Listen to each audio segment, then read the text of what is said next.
Praise Lord, hallelujah, സ്തോത്രം. ദ്രവ്യാഗ്രഹം സകലവിധ ദോഷത്തിന് മൂലമല്ലോ. ഇത് ചിലർ കാക്ഷിച്ചിട്ട് വിശ്വാസം വിട്ടുവിടുന്ന് ബഹുദുഃഖങ്ങൾക്ക് അധീനരായി തീർന്നിരിക്കുന്നു എന്ന് ദൈവത്തിന്റെ വചനം 1 തീമോഥെയോസ് 6:10 പറയുന്നു.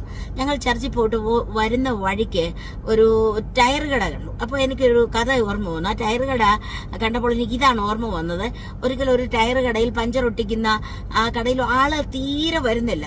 അവർക്കത് വളരെ നഷ്ടത്തിലോടുന്നു എന്ന് തോന്നിയപ്പോൾ അവർ ബൈബിൾ വായിക്കുന്നവരും പ്രാർത്ഥിക്കുന്നവരും ഒക്കെയാ.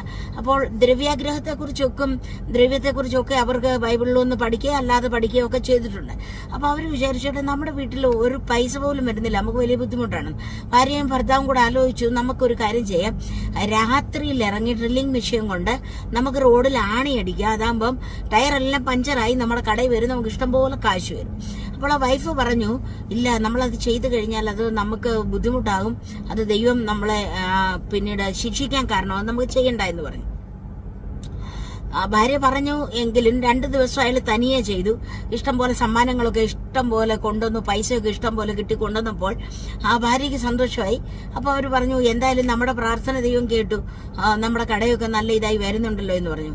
പക്ഷെങ്കിൽ ഈ ഭാര്യ അറിയാതായിരുന്നു ആദ്യം ഇയാൾ ചെയ്തത്. സമ്മാനം കിട്ടിയതോടെ അവളുടെ കണ്ണുകൾ അടയാൻ തുടങ്ങി.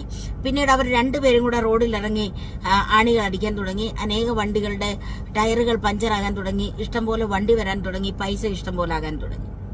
അങ്ങനെ എന്നും ഇതേ ഒരു പ്രശ്നമായി കഴിഞ്ഞപ്പോൾ അവരുടെ അടുത്തുള്ള ഒരു മനുഷ്യൻ പറഞ്ഞു, എന്നും എന്റെ വണ്ടി ഇങ്ങനെ പഞ്ചറാകുന്നു. 10 വർഷത്തിലധികമായി ഞാൻ വണ്ടി ഓടിക്കുന്നു, എന്റെ വണ്ടി ഇന്നുവരെ ഇങ്ങനൊരു അവസ്ഥ കണ്ടിട്ടില്ല.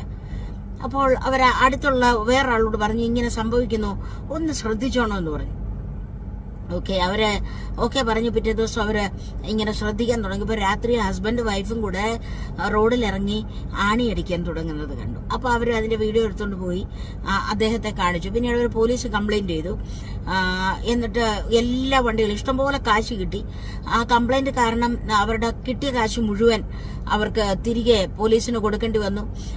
അനേക വണ്ടിക്കാർ വന്ന് ഇവർക്കെതിരായിട്ട് കംപ്ലൈന്റ് ചെയ്തു. നമ്മുടെ ജീവിതത്തിലും ദ്രവ്യാഗ്രഹത്തിന് ഇറങ്ങിക്കഴിഞ്ഞാൽ നമ്മുടെ ജീവിതത്തിൽ ഇതുപോലുള്ള നഷ്ടത്തിനും ഇതുപോലുള്ള നാണക്കേടിനും അപമാനത്തിനും ഒക്കെ ഇടയാകും. അതുകൊണ്ട് പ്രിയപ്പെട്ട സഹോദര സഹോദരി, ദൈവം നമുക്ക് ഇഷ്ടം പോലെ തരും. അല്പത്തിൽ വിശ്വസ്തനായിരുന്നാൽ അധികത്തിൽ വിചാരണാക്കുന്ന ആ ദൈവത്തിന് മുന്നിൽ നമുക്ക് നമ്മളെ ഏൽപ്പിക്കാം. ഈ വചനങ്ങളാൽ ദൈവം നമ്മളെ ഓരോരുത്തരെ സഹായിക്കുമാറാകട്ടെ.